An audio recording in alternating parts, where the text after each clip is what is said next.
Hi guys, welcome back to my channel. My name's Caroline.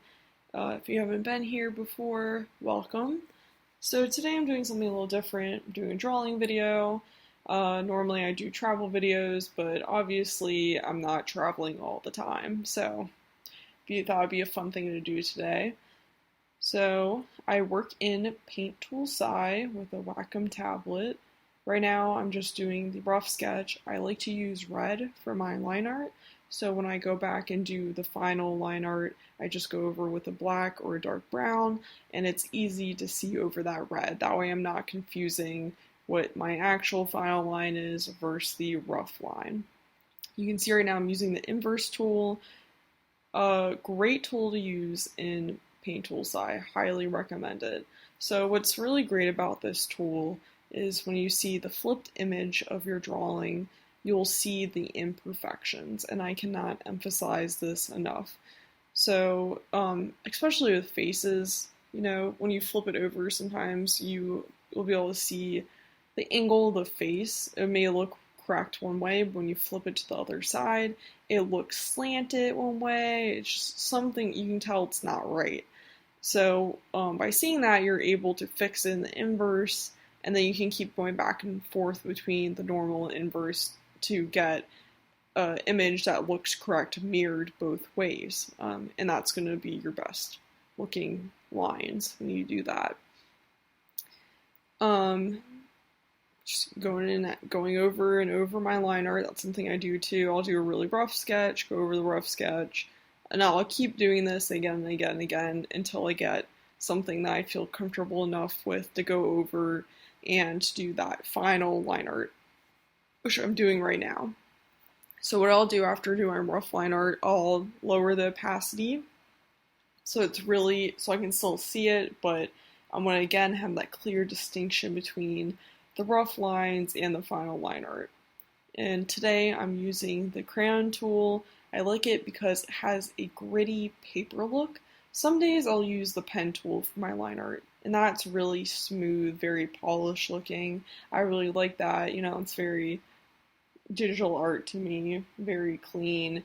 But some days I really kind of like the aesthetic of having a gritty paper look. So this is one of those days, I guess. It's just a really quick sketch too, so kind of, it went with the feeling. I wanted to do a really quick thing to talk through my process with you guys, and I felt that this was a good tool to go with for that. You can see me clicking on the back arrow. I both erase and use the back arrow, depending on how big the mistake was and how much I have to fix. That's a personal preference right there.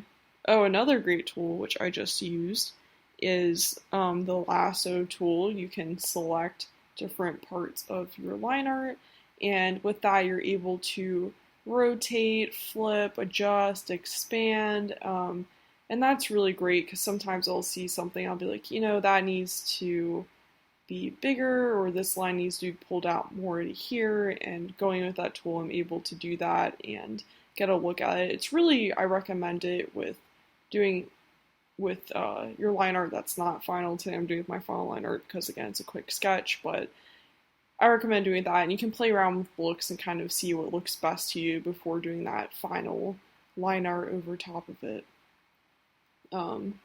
Just going through right now. I also added in my light source. It's that ball with the arrows coming out of it. So that's going to help me kind of picture in where the light's coming. And that's great for both line art and coloring, because with line art I like to make the lines thicker where the light is not hitting directly, and where the light is touching more I'll leave them thinner looking, to create that illusion again of where the light's coming in. And sometimes, I did it today underneath the chin, I draw in shadowing as a part of my line art, and you can see for my light source, it's slightly slanted over. It's not drastic, it's very subtle, but again, it's creating that appearance of where the light is coming in onto her body. Right now, I'm using the select tool to select all the places where I need to fill in the skin tone. I like this because you can be as messy as you want and not worry about going outside the lines. Again, adding in my color, using the light source to add that shadow in to make sure it looks correct and not just random, like the light's going everywhere. Going in and filling in the eyes and where the light's going to hit on the face and the high parts of the face to kind of create that dimension for the drawing. I also like adding in blush to the cheeks and ears. Sometimes I'll do it on the collarbone. I like it because I think it gives the drawing a softer look, and it also kind of is a little bit more realistic looking, you know, kind of the blood flow going through the face, which I like. I also aesthetically like adding in shadows to the eyes. That's just a personal choice. Adding in lighting and color to the lips too, and filling in more shades, those areas where I feel like it would be darker, the light would hit the least to add more dimension to the character. Also, a really big tip that I personally like, it's more of an aesthetic thing, but I use the clipping tool to change the line art color. It's a really easy way to go in and change it. I like to make the line art within the face a closer color, like a lighter brown. And that's kind of to give a softer look and higher contrast between the lines defining the outside of the face and the eyelashes to kind of pull the eyes where I want to when people look at the drawing. And it's just another personal aesthetic. Going in and adding a lot of details to the eyes. This is something I always change probably the most is eyes. I'm never really consistent. I like to play around with that the most, and maybe one day I'll find a way that I really like, but it's fun playing around with it, I think. So now I'm going in and coloring the hair. With hair, I'm never kind of adding tons of detail. I'm very basic that I'll have my base color, I'll have very basic shadows where they should be, lighting where it should be. You know, some people, they go in and they color in so many strands of hair, and it's beautiful, but it's not what I like to do. I just do that very basic kind of contrast look between the two. Oh, the only thing I do is, what I'm doing right now, is the kind of halo look. I lower the opacity. I kind of like that look.